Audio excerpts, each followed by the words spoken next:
Hey guys, welcome to another episode about SQLite. So today we are going to talk about left join, and better to say, what is the difference between left join and inner join. And the best way to describe that, it's actually through practical example. Let me show you our cashier table.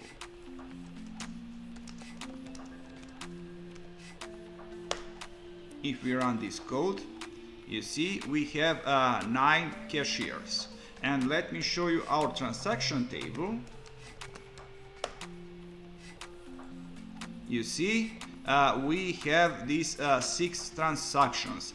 So you have the case when a single cashier is included in more than one transaction, but you also have a case where a single cashier is included in no transaction. And now we are going to use our simple join statement. So we are going to select cashier name, cashier second name, and transaction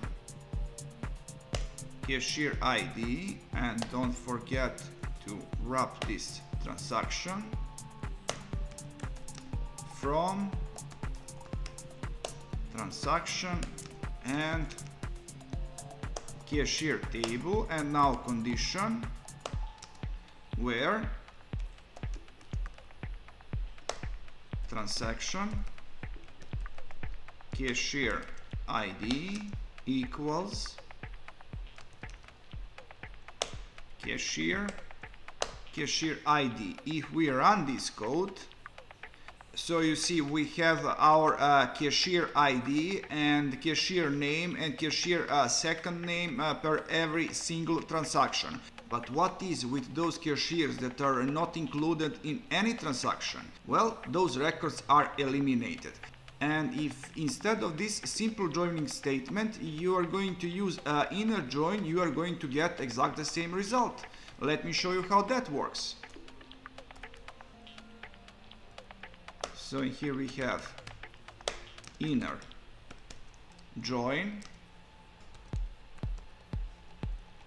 cashier. Instead of where, we are going to type on, and everything else is the same.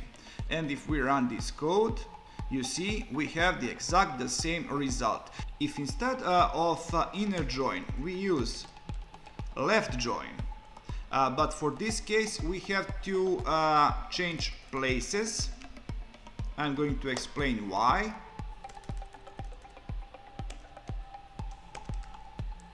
So we are going to select from cashier, and then we are going to left join transaction.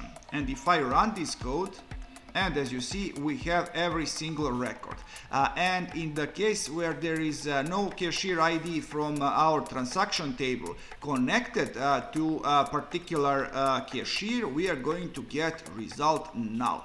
And now what is the point with this replacement? You could imagine a cashier table standing on a left side, and then we are going to connect this transaction table to it. And in this case cashier table is going to print all of its results out, and transaction table is going to attach its values to it. And if there is no match, null result is going to be provided. So guys, this is all for this episode. If you like this content, please subscribe, and see ya!